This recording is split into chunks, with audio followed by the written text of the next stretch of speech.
अस्सलाम वालेकुम नाजरीन, आप देख रहे हैं प्रोग्राम आज सिचुएशन रूम। मैं हूं आपके साथ आपकी मेज़बान मिसबा लगारी। नाजरीन, काबुल में कलदम टीटीपी के सरबरा नूर वली महसूद की हलाकत से मुतालिक इतलात गर्दिश कर रही हैं। ऐसे में सरहदों के तहफ़्फ़ुज़ और दाखिली सलामती मुस्तहकम बनाने की अहमियत और भी बढ़ गई है, ख़ास तौर पर ऐसे वक्त में जब अफ़गानिस्तान के साथ किसी बड़े तसादुम का अंदेशा मौजूद है। अफ़गान तालिबान ज़ुबानी तरदीद के बावजूद दहशत गर्दों को अपनी सरजमीन पर पनाह दिए हुए हैं। 3 साल कबल अलकायदा के सरबरा एमन अल ज़ुहारी को अमेरिका ने काबुल में निशाना बनाया, जिससे ये बात और भी खुलकर सामने आई। पाकिस्तान माजी में दहशत गर्दों का पीछा करते हुए सरहद पार हमले करता रहा, क्योंकि अफगान सरजमीन पर पनाह लेने वाले दहशत गर्द मुसलसल पाकिस्तानी शहरियों और फौजियों को निशाना बना रहे हैं। जाहिर है कि इन कार्रवाइयों का बराह रास्त असर दो तरफा ताल्लुकात पर भी होता है, मगर पाकिस्तान के पास इस हवाले से ज़्यादा ऑप्शंस भी नहीं। आज के प्रोग्राम पर इसी मामले पर हम बात करेंगे। सबसे पहले अभी हमें ज्वाइन किया है हमारी ब्यूरो चीफ पेशावर फरजाना मौजूद है। फरजाना, प्रोग्राम का बाकायदा आगाज़ जो है वो मैं आपसे करूंगी। ये बताइएगा कि पाकिस्तान और अफगानिस्तान के जो ताल्लुकात को हम देखते हुए आइडियल पॉलिसी की बात करते हैं, तो आइडियल पॉलिसी क्या होगी? क्या फिर किसी बड़े तसादुम से बचते हुए टीटीपी का मसला हल किया जा सकेगा? बहुत शुक्रिया जनाब।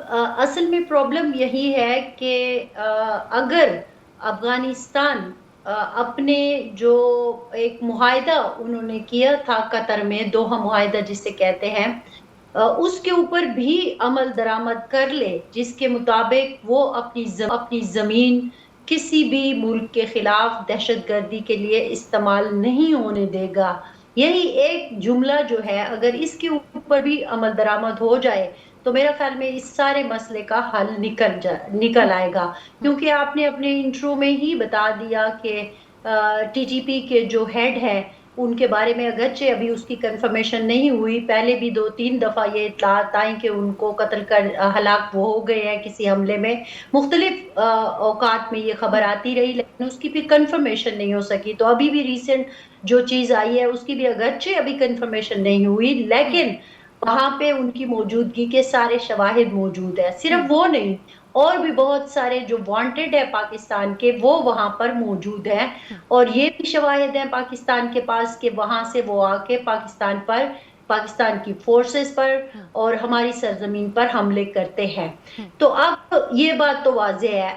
अब कैसे इस मसले का हल निकाला जाए, तो मैंने आपसे कहा कि वो ही एक ही बात है जो उन्होंने अपने उस मुआहिदे पर अमल दरामद करना है। आपने देखा होगा कि रिसेंटली मास्को में जो 4 ममालिक का सेशन हुआ, या फिर इससे पहले अक़वाम मुत्तहिदा के इजलास के साथ जो कॉर्नर मीटिंग हुई, उसमें भी जो 11 पॉइंट अफगानिस्तान के सामने 4 ममालिक ने रखे, 4 ममालिक जिनमें ईरान, रूस, चीन और पाकिस्तान शामिल हैं। और फिर यहाँ पर अगर आप देखें तो मिडल ईस्ट को, सेंट्रल एशिया को भी बहुत सारे, जाहिर है जब आपकी सरहदें मिलती हैं तो प्रॉब्लम होते हैं, और वो कुछ तंजीमें उनके लिए भी, उनके खिलाफ भी काम करती हैं या उनके मुल्कों में भी दरअंदाजी कर सकती हैं। तो ये वो चीज़ है जो बार बार उन्हें कही जा रही है। खित्ते के मुमालिक अफगानिस्तान को हर एक मौका पर यही कहते नजर आते हैं कि आप इस मसले का, दहशतगर्दी के लिए जो आपकी जमीन इस्तेमाल हो रही है, उस मसले का हल करिए, उस पर काबू पाइए। फिर खित्ते के सारे मुमालिक आपके लिए, अफगानिस्तान को स्टेबल करने के लिए, उसकी माशी बहाली के लिए काम करेंगे। क्योंकि इसमें तो कोई शक नहीं है ना कि 40 साल से जो सरजमीन मुख्तलिफ कुव्वतों की बैटल फील्ड रही हो, वहां तो प्रॉब्लम होंगे, लेकिन उन प्रॉब्लम का सलूशन यही निकालना है। अच्छा, ये भी बात हुई है कि मुख्तलिफ ममालिक ने जो इजलास मुख्तलिफ जगहों पर हुए हैं, तो उसमें एक चीज ये भी सामने आई है कि आप हमें बताइए कि हम इसमें आपकी क्या मदद कर सकते हैं, तो वो भी हम कोई लाहे अमल बना सकते हैं। तो मेरे ख्याल में अब जो बाल है या गेंद है वो अफगानिस्तान की कोर्ट में है। वो चाहे तो इस मसले का हल हो सकता है, वो नहीं चाहेंगे तो ज़ाहिर नहीं हो सकता। लेकिन फरजाना, अभी अप्रैल की ही बात है कि जब पाकिस्तानी मिशन काबुल गया था, डार साहब तो कुछ 6 माह में काबुल के 3 दौरे कर चुके हैं। क्या वजह है कि नताइज जो हैं वो सामने नहीं आते फरजाना?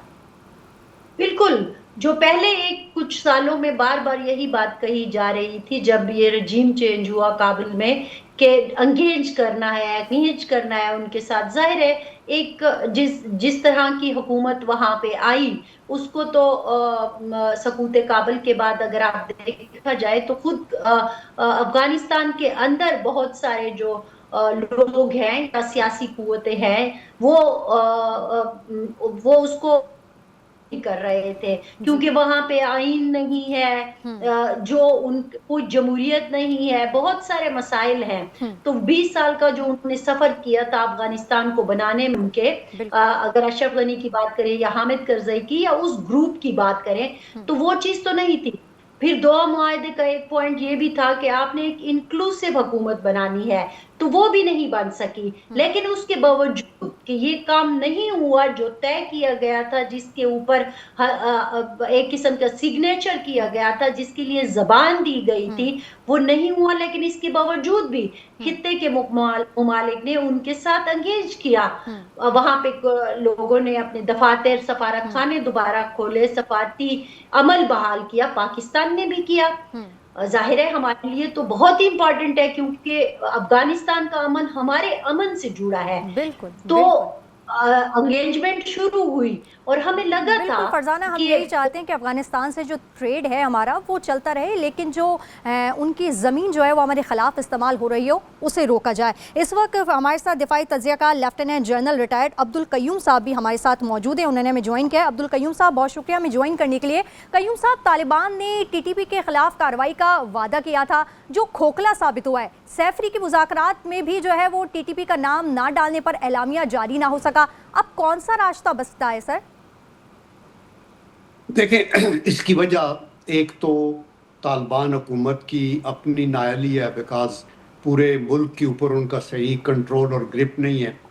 نمبر 2 یہ ہے کہ بدنیتی بھی ہے، بیکاز اس سے پہلے بھی افغانستان کے اندر ہندوستان کے آپ کو پتہ ہے 12 قوصل خانے تھے جو سارے جاسوس خانے تھے اور پاکستان کے اندر دہشت گردی ہو رہی تھی. اور اس کے علاوہ پھر جب یہ نیٹو کی فورسز گئی ہیں تو وہ اتنی اجرت میں گئی ہیں کہ وہ اپنے 7 ارب ڈالر کا اسلحہ بھی چھوڑ گئے ہیں.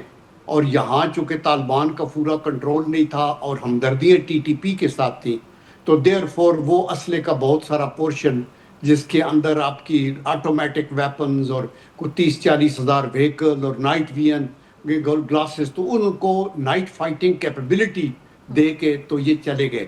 تو اور جو ٹی ٹی پی ہے اس کے لیے سافٹ کارنر طالبان کا اس لیے ہے کہ ٹی ٹی پی کے تعلقات القاعدہ اور جو اسلامک یہ اسٹیٹ ہے خراسان اور عراق اور آئی ایس جو کہ طالبان کے خلاف بھی لڑتے رہے ہیں. تو یہ طالبان چاہتے ہیں کہ ٹی ٹی پی کو ناراض کر کے ان کی جو ہے دشمنی وہ بھی نہ لیں، تو اس لیے یہ اس طرح کرتے ہیں. دوسرا، پاکستان نے جتنا فیور ان سے کیا، آپ کو یاد ہوگا کہ ہمارے خلاف جو سینکشنیں لگتی تھی امریکہ کی طرف سے، اس کی 2 وجوہات تھی. ان کی ناراضگی بھی بالکل سر عام وہ کہتے تھے، ایک یہ کہ نیوکلیئر ہیں اور ان کا نیوکلیئر یہ دہشت گردوں کے ہاتھوں چڑھ سکتا ہے. نمبر 2 یہ کہتے تھے کہ یہ ہمارے ساتھ ڈبل گیم کھیلتے ہیں، ان کی ہمدردیاں افغانستان کے ساتھ ہیں. تو یہ سچی بات ہے کہ ہماری ہمدردیاں افغان بھائیوں کے ساتھ تو تھرو آؤٹ تھی. دیٹ از وائی دوہا اکارڈ کو ایکسپیڈائٹ کرانے میں اور اس کو مٹیریلائز کرانے میں پاکستان نے کلیدی کردار ادا کیا امریکہ کی منشا کے مطابق.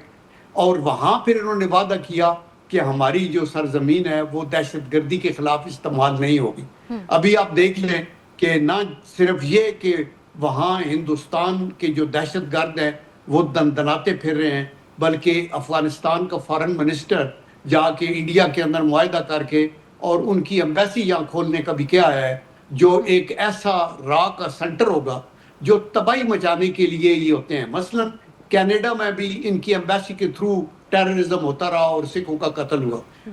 امریکہ میں بھی انہوں نے یہ کیا، جہاں ان کی ایمبیسی ہوتی ہے وہاں یہ اس طرح کی اسٹیٹ ٹیررزم کرتے ہیں. بالکل، ہمیں اس کو روکنا ہوگا. بالکل سر، ہمیں اس کو روکنا ہوگا. عبدالقیوم صاحب، بیرونی سطح پر شاید سب سے مؤثر راستہ یہی ہے کہ 2 طرفہ طور پر اور چین اور روس اور ایران کے ساتھ مل کر طالبان کو 2 ٹوک پیغام دیا جائے. سر، تجارتی اور سفارتی تعلقات میں تنزلی کی جائے. کیا یہ اقدامات کارگر ثابت ہو سکیں گے؟ جی ہو سکتے ہیں. دیکھیں، बुनियादी तौर के ऊपर जब कोई कंट्री टेररिज्म में इन्वॉल्व होती है तो उसके ऊपर इवन जो यूनाइटेड नेशन का चार्टर का आर्टिकल 51 है वो ये कहता है कि जो कंट्री अफेक्ट हो रही है वो अपने सेल्फ डिफेंस में अपने मेजर्स ले सकती है उस वक्त तक जब तक कि जो यूनाइटेड नेशन सिक्योरिटी काउंसिल उसको संभाल नहीं लेती और उस मुल्क का। और सेकेंडली अगर यूनाइटेड नेशन और यूएनओ के कोई रेजोल्यूशन होते हैं जो कि इनको मना करते हैं तो ये ना उस पर अमल करें तो 3 स्टेप्स उन्होंने किए हुए हैं। ये यूएन चार्टर का आर्टिकल 7 है कि नंबर 1 उनकी डिप्लोमेटिक आइसोलेशन जिसका आप जिक्र कर रही हैं, नंबर 2 अगर वो भी काम ना करे तो फिर आपकी जो है सैंक्शंस लगाई जाए इकोनॉमिक, अगर वो भी ना करें और वो मुल्क एक अड्डा बना रहे दहशतगर्दों का या दहशतगर्दी करता रहे या यूएन के आर्डर्स को भी ना माने तो फिर यूएन की फोर्स बाकायदा इकट्ठी होकर उसके खिलाफ लॉन्च हो सकती है। तो आपने ये बिल्कुल ठीक कहा, ईरान और चाइना, पाकिस्तान ये सारे नेबर्स अफेक्टेड हैं। तो अगर हम तालिबान के लिए सॉफ्ट कॉर्नर रखते हैं, उनकी ट्रांजिट ट्रेड हमारे थ्रू है, आप ये देखें उनके बहुत से लोग विदाउट वीजा जो बॉर्डर्स क्रॉस करते हैं एजुकेशन के लिए, हेल्थ के लिए, मैरिजेस वगैरह के लिए, तो पाकिस्तान को will have to tighten that thing also. And in addition to that is के हमारी प्रोएक्टिव स्ट्रेटजी हो जिसके अंदर आप रातों को कर्फ्यू लगाएं बॉर्डर बेल्ट्स में और फिर जो बाहर फिरे उनको दहशतगर्द डिक्लेयर किया जाए और उनको अरेस्ट किया जाए और उनको कानून के कटारी के अंदर लाया जाए।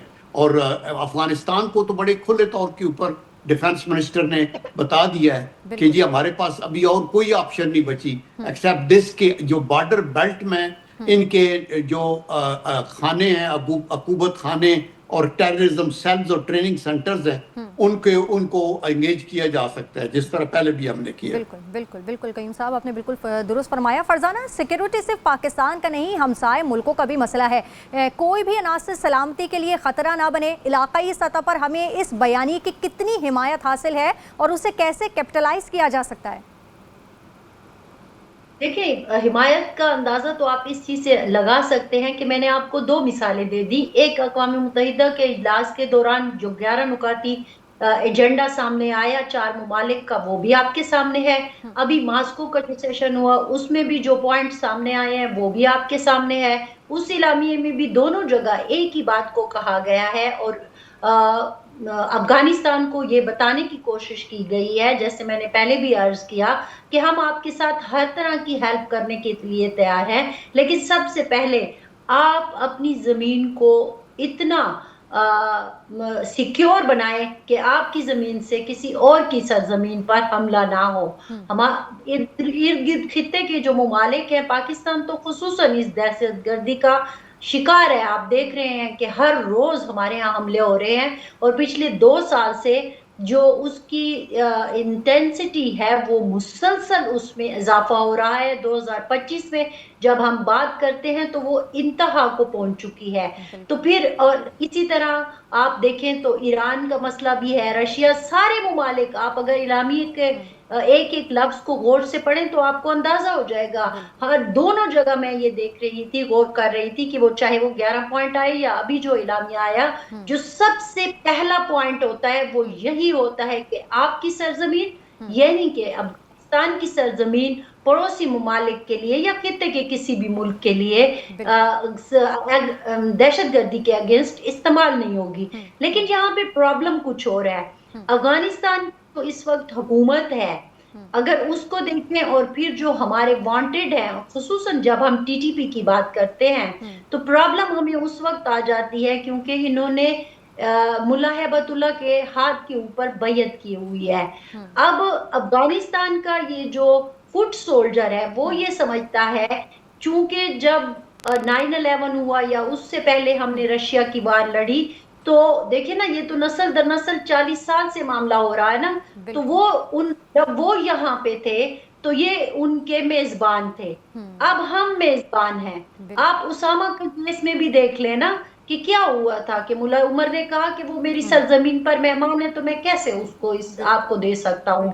तो सिचुएशन अच्छा। दूसरा खौफ ये भी है कि चूंकि वहां पे सिर्फ टीटीपी नहीं है, آپ کو پتہ ہے اور بھی بہت ساری قوتیں ہیں، تو وہ ان کو ڈر ہے کہ اگر ہم نے ان کے خلاف کریک ڈاؤن کیا تو یہ کہیں ان کے ساتھ مل کر، خصوصاً داعش کی اگر میں بات کروں تو کہیں ہمارے لیے پرابلم نہ کریٹ کر دے۔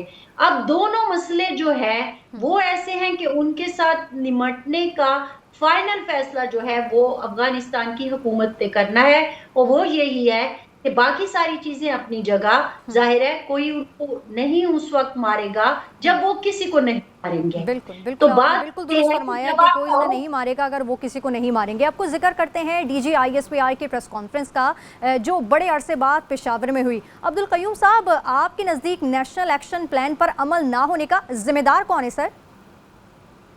دیکھیں، نیشنل ایکشن پلان جب 2014 میں میاں محمد نواز شریف صاحب اس وقت پرائم منسٹر تھے تو بنا تھا، تو پہلی سٹرانگ پوائنٹ اس میں یہ تھا کہ انہوں نے آل پارٹیز کی کانفرنس کی تھی، جس میں ایون تحریک انصاف کے لوگ جو ناراض تھے ان کو بھی بلایا گیا اور عسکری قیادت بھی آئی، اور اس میں بیٹھ کے وہ 20-21 پوائنٹس جو ہیں سیٹل ہوئے تھے، اور ان پوائنٹس کے اوپر پھر یعنی زوردار ایکشن ہوا تھا۔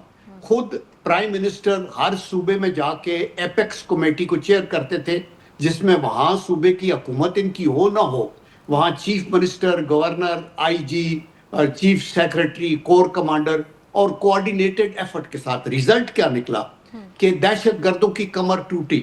آپ دیکھیں کہ تقریباً 32,000 تو پاسپورٹ کینسل ہوئے، کوئی تقریباً 8-9 کروڑ سمیں کینسل کی گئی، 80 کروڑ روپیہ جو غلط تھا وہ کیا، اس کو اکٹھا 123 یا 126 جو ایسے مدرسے تھے جو غیر قانونی تھی ان کو بند کیا، ہیٹ سپیچز کو ختم کیا۔ اسی طرح نیکٹا کو ایفیکٹو بنانے کے لیے ان کو 1.4 بلین روپیز دیے گئے، اور آپ اسی دیکھیں کہ اور جو فورس تھی اینٹی ٹیررسٹ فورس، اس کو 6,000 بھرتی کیے گئے۔ تو ریزلٹ کیا نکلا؟ ریزلٹ یہ نکلا کہ ان کی کمر ٹوٹ گئی اور ختم ہو گیا۔ لیکن اس کے بعد جب آپ نے انہی ٹیررسٹ کے ہارڈن ٹیررسٹ جو 100 تھے جو جیل کے اندر تھے پاکستان میں، ان کو تحریک انصاف کی حکومت میں ان گڈ فیتھ کہ شاید ہم یہ سٹیپ اٹھائیں گے تو مسئلہ حل ہو جائے گا، کیونکہ عمران خان صاحب کی یہی فلاسفی تھی کہ ان کے ساتھ گفتگو کی جائے، بلکہ طالبان کا ایک دفتر پشاور میں کھول دیا جائے، نہ سمجھتے ہوئے کہ ان کا کوئی مقصد لڑائی کا کوئی نہیں ہے، ایک ہی مقصد ہے کہ یہ پراکسیز ہیں اور یہ پاکستان کو ڈی سٹیبلائز کرنا ہے انہوں نے، اور وہ آپ ان کے آگے دودھ کی نہریں بہا دے، ایون دین ان کو جو ہینڈلرز ہیں پیچھے جو ڈالر اور انٹیلیجنس اور سب کچھ دیتے ہیں وہ ان کو کہیں گے، اور ٹارگٹ کیا ہے؟ سیکیورٹی فورسز، آرم فورسز کے لوگ، پولیس کے لوگ، قومی، یعنی they are attacking the state of Pakistan, ریاست پاکستان کے اوپر حملہ ہے، کسی نہ ایک جماعت پہ ہے نہ کسی ایک ادارے پہ ہے۔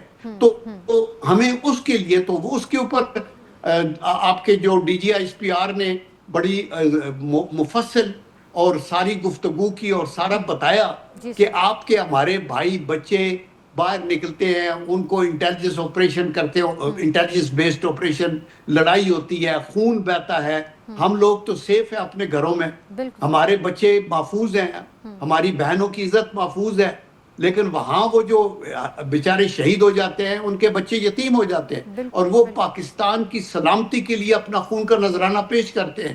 تو اس لیے یہ چاہیے کہ بارڈرنگ پروونسز کے اندر بھی گورننس کو بہتر کیا جائے، اور یہ لڑائی صرف فوج نہ لڑے، پوری قوم لڑے، یکجا ہو کے سیاسی طور پہ ہمیں اکٹھا ہونا چاہیے۔ بالکل سر، بالکل درست فرمایا آپ نے۔ فرزانہ، سیاست دان بھی عدالتوں سے نالا تھے اور اب ترجمان پاک فوج نے بھی عدالتی نظام پر سوال اٹھا دیے ہیں۔ اب اس نظام کو درست کون کرے گا؟ مجرموں کو کیسے کیفر کردار تک پہنچایا جائے گا؟ فرزانہ دیکھیں، جنرل صاحب جو بات کر رہے تھے، پہلے مجھے تھوڑا سا اس میں اپنا حصہ ڈالنا ہے، اور پھر پروسیکیوشن کی طرف آتے ہیں کہ ظاہر ہے جب آپ کسی کو مجرم ثابت کرنا چاہتے ہیں، پہلے تو یہ ہے کہ وہ ملزم ہوتے ہیں، ان کو مجرم ثابت کرنے کے لیے وہ سارے ثبوت آپ کو پیش کرنے ہوں گے، ایک پورا سسٹم ہے جس کے تحت جا کے تو پھر سزا کا عمل آتا ہے۔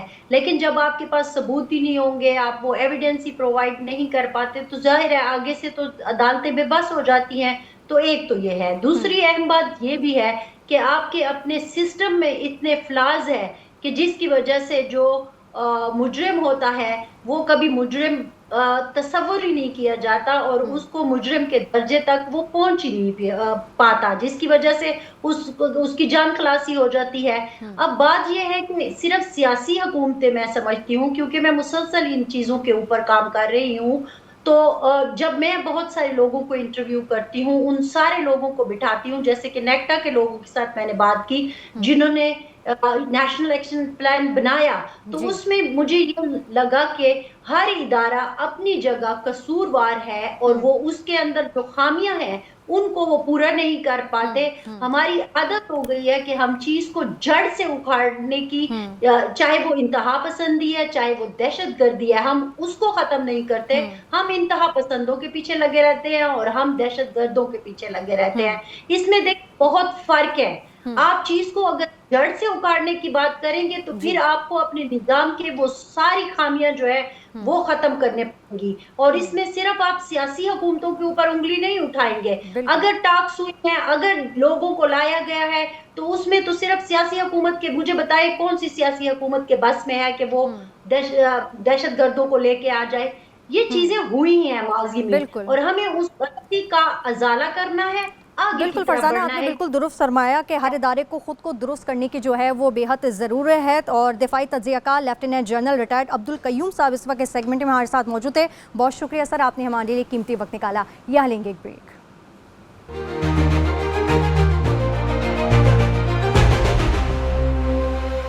Welcome back. भारत ने गुज़िश्ता रोज़ काबुल में अपने तकनीकी मिशन को मुकम्मल सिफारत खाने का दर्जा देने का ऐलान किया। जयशंकर ने ये भी बात अपने अफगान हम मनसब अमीर खान मुत्तकी के साथ दो तरफा ताल्लुकात के बाद कही। अमीर खान मुत्तकी इन दिनों भारत में है, जो 4 साल कबल तालिबान के इक़्तिदार संभालने के बाद उनका पहला दौरा है। ये तवील दौरा उस वक्त हुआ है जब अफगानिस्तान के पाकिस्तान के साथ ताल्लुकात शदीद तनाव का शिकार है। अगरचे नई दिल्ली ने तालिबान हुकूमत को बाज़ाब्ता तौर पर तस्लीम नहीं किया, लेकिन ताल्लुकात में बेहतरी के आसार नुमाया हो रहे हैं। दोनों मुल्कों के वज़ारत ख़ारजा की मुलाकातों और मुज़ाकरात तो यही जाहिर करते हैं कि पाकिस्तान के लिए ये सूरत हाल कितनी तशवीशनाक का बाइस है। हमारे साथ मौजूद है ब्यूरो चीफ पेशावर फरजाना अली। फरजाना, आपसे पूछना चाहूँगी कि पहला सवाल तो यही है मेरा कि तालिबान वज़ीर ख़ा भारती दौरा मौजूदा हालात में क्या अहमियत क्या रखता है? जी, सबसे पहली बात तो ये है कि देखे ना कि उनके ऊपर जो सैंक्शन है उसमें वो भारत का दौरा कर सकते हैं लेकिन पाकिस्तान नहीं आ सकते। सबसे जो एक सवालिया निशान है वो तो ये है। दूसरी अहम बात ये है कि ये वाकई एक बहुत अहम दौरा था और जिस तरह की मामलात सामने आए हैं और ख़ास तौर पर अगर आप प्रेस ब्रीफिंग के जुमलों पर गौर करें तो वो यकीनन तशवीशनाक है। और ये इसलिए भी है कि मैं खैर इन चीज़ों के हमेशा जब बात करती रही हूँ तो ये है कि हम क्यों भारत के खौफ में है, जब लेकिन जो चीज़ें माजी में हुई उसमें अगर नेक दिली के साथ हुआ होता ये ताल्लुक या ये पहले भी ताल्लुक रहे होते तो किसी भी मुल्क का, हर मतलब अफगानिस्तान है या भारत है या पाकिस्तान है या खित्ते का कोई भी मुल्क है या दुनिया का, वो अपने मामलात में सावरन होना चाहिए और वो सावरन होता है। वो किसके साथ ताल्लुक रखता है, किसके साथ नहीं रखता, कहाँ उसके किस हद तक ताल्लुक रखता है, ये हर किसी की अपनी मर्जी होनी चाहिए क्योंकि जाहिर है वो एक सावरन स्टेट है। लेकिन हमें प्रॉब्लम तब शुरू हो जाती है जब अफगानिस्तान की स्टेट या अफगानिस्तान की सरजमीन या अफगानिस्तान की हुकूमत भारत अपने इरादों के लिए यूज करता है, जैसे कि माजी में हुआ। अगर आप देखें, मैं पिछले दिनों पाकिस्तान के साबिक सफीर इब्रार हुसैन साहब का इंटरव्यू एक कर रही थी, तो चूंकि वो गवाह हैं इस सारी चीज़ों के जो उस वक्त हुई हैं, तो उन्होंने मुझे कई ऐसी बातें बताई जिसमें ये था कि हर एक, जब अशरफ गनी की हुकूमत थी या उससे पहले हामिद करज़ई की हुकूमत थी, तो उसमें कई चीज़ों के उनके पास सबूत थे कि किस तरह से अफगान हुकूमत ज़ेरे असर रही है भारत के और फिर उनकी जो एजेंसी है रा उनके, तो वो चीज़ें जो है उन्होंने बड़ी तफसील से बताई और जो कि नुकसानदेह साबित हुए हमारे लिए। अब अगर ये भी देखें आप ایران کے حوالے سے بھی اگر آپ دیکھ لیں تو وہاں بھی کئی ثبوت ان کو بھی ملے جس کے بعد معاملات جو ہے وہ خراب ہوئے. اب وہاں سے ایک بڑا ثبوت آپ کو یہ بھی یاد ہوگا کلبھوشن کا معاملہ بھی ہوا ہے. تو بلوچستان کی سرزمین ہے یا پھر TTP کا معاملہ ہے یا پھر جتنے بھی ہمارے وانٹڈ لوگ ہیں. اب یہ کہ یہ خصوصاً یہ سرزمین یا یہ خطہ چونکہ طاقتوں کا بڑی طاقتوں کا یا سپر پاورز کا بیٹل فیلڈ رہا ہے تو یہاں پہ اسی طرح بہت ساری فارن ایجنسیاں فارن جو طاقتیں تھیں وہ اپنا اپنا کھیل بھی کھیلتی رہی ہیں. اور بھارت کے ساتھ چونکہ ہمارا پرابلم بھی ہے. آپ نے یہ بھی دیکھا پچھلے دنوں کہ مودی صاحب نے کس طرح ایک عجیب سی بات کی. سارے لوگ اس بات پہ حیران بھی ہے کہ ایک ملک کا جو خود کو ایک جمہوری ملک کہتا ہے اور ایک بڑا ملک کہتا ہے اس کا وزیر اعظم کھڑے ہو کر کہے کہ میرے دل پر یہ ایک بوجھ ہے اور میں یہ اس کو ہٹاؤں گا اور یہ کروں گا اور وہ کروں گا. تو وہ ان کی نیت تو صاف پتہ چل رہی ہے. تو میں پھر وہی کہوں گی کہ ہر ملک ساورن ملک ہے. افغانستان جدھر جاتا ہے جس سے بات کرتا ہے کوئی پرابلم نہیں ہے. لیکن پرابلم تب شروع ہوتی ہے جب ان کی سرزمین پاکستان کے خلاف استعمال ہوتی ہے. اور اب تو چونکہ مارکہ حق کے بعد آپ نے دیکھا کہ چیزیں اور بھی مشکل ہو گئی ہیں اور دنیا میں بھی میں سمجھتی ہوں کہ ہمیں جو ہاؤس ان آرڈر کی بات جب ہم کرتے ہیں وہ پوائنٹ اپنی جگہ اس پہ ہم قائم ہیں کہ بالکل ہمارے اندر بھی بہت سارے پرابلم ہیں جنہیں ہم نے ٹھیک کرنا ہے. لیکن آپ دیکھیں کہ اس وقت جو حکومت ہے یا سچویشن ہے آپ پہلی دفعہ فرزانہ قطع کلامی کے لیے معذرت لیکن یہیں اس میں وقت ہمارے پاس تھوڑا کم ہے. لیکن ایک اور سوال میں آپ سے کرنا چاہوں گی کہ افغانستان کی بھارت سے کیا امیدیں وابستہ ہیں اور پاکستان سے جو تعلقات پر اس کے کیا اثرات مرتب ہوں گے؟ فرزانہ کنٹینیو.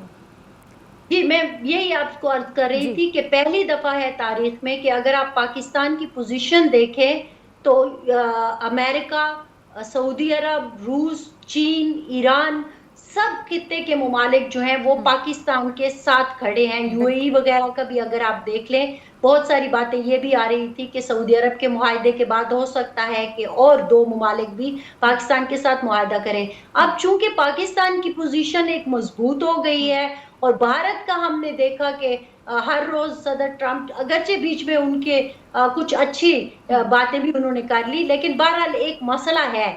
تو اس مسئلے سے نمٹنے کے لیے یہ خطرہ موجود ہے کہ شاید افغانستان کی سوائل پھر سے ہمارے خلاف استعمال ہوتی ہے. اور پھر آپ یہ دیکھ رہے ہیں کہ وہ افغانستان یا وہ افغان حکومت جو اب تک TTP سے نہیں نمٹ پا رہی ہے تو کہیں ایسا نہ ہو کہ وہ ہمارے اس پڑوسی ملک کو جن کے ساتھ پہلے ہی ہمارے پرابلم چل رہے ہیں کچھ ایسا نہ کر لیں جو کہ obvious ہے جس کے پہلے ماضی میں ثبوت بھی موجود ہے.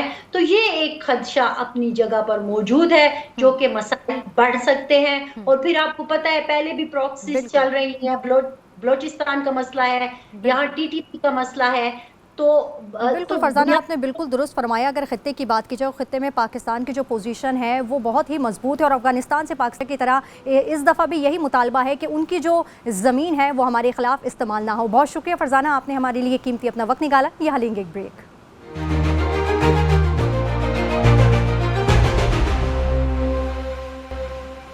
Welcome back. امریکی فوج کے افغانستان سے انخلا اور طالبان حکومت کی واپسی کے بعد سے پاکستان میں دہشت گردی کے واقعات میں تیزی دیکھنے میں آ رہی ہے. TTP افغان طالبان سے منسلک مگر علیحدہ گروہ ہے. یہ گروہ اپنے ذیلی دھڑوں کے ساتھ ایسے حملوں میں ملوث ہے جو سیکیورٹی فورسز پر کیے جاتے ہیں. اقوام متحدہ کی ایک رپورٹ کے مطابق TTP کو کابل کی موجودہ انتظامیہ کی طرف سے لاجسٹک اور آپریشن مدد مل رہی ہے. اسی ہفتے ضلع اورکزئی میں ایک جھڑپ کے دوران فائرنگ کے تبادلے میں ایک لیفٹیننٹ کرنل ایک میجر سمیت 11 اہلکار شہید ہوئے. وفاقی حکومت اور فوج نے بارہا کابل انتظامیہ کو متنبہ کیا کہ وہ دہشت گرد گروہ کو پناہ دینا بند کریں جو پاکستان میں حملے کرتے ہیں. اسی ہفتے وزیر دفاع خواجہ آصف نے قومی اسمبلی میں کہا کہ افغان طالبان کو TTP کی حمایت ختم کرنے پر قائل کرنے کی کئی کوششیں ناکام ہو چکی ہیں. انہوں نے کہا کہ اب پاکستان یہ صورتحال مزید برداشت نہیں کرے گا. ایسے لوگوں کے خلاف कार्रवाई करनी होगी जो उन्हें सहूलत फराहम करते हैं, चाहे उनके ठिकाने पाकिस्तान में हो या फिर अफगानिस्तान में। वज़ीर आज़म शहबाज शरीफ ने भी दहशत गर्दी के खात्मे का आज़म दोहराया है। पिछले महीने वज़ीर आज़म ने काबुल को सख्त अल्फाज में खबरदार किया था कि वो एक बार फैसला कर ले कि वो पाकिस्तान के साथ है या टीटीपी के साथ। दिल्ली अफगानिस्तान के साथ ताल्लुकात में मरकजी मसला बन चुकी है। इसका देरपा हल न सिर्फ दोनों मुल्कों बल्कि खित्ते की सिक्योरिटी के लिए भी निहायत ज़रूरी है। अपनी मेज़बान मिसबा लगारी को दीजिए इजाज़त। अल्लाह निगहबान।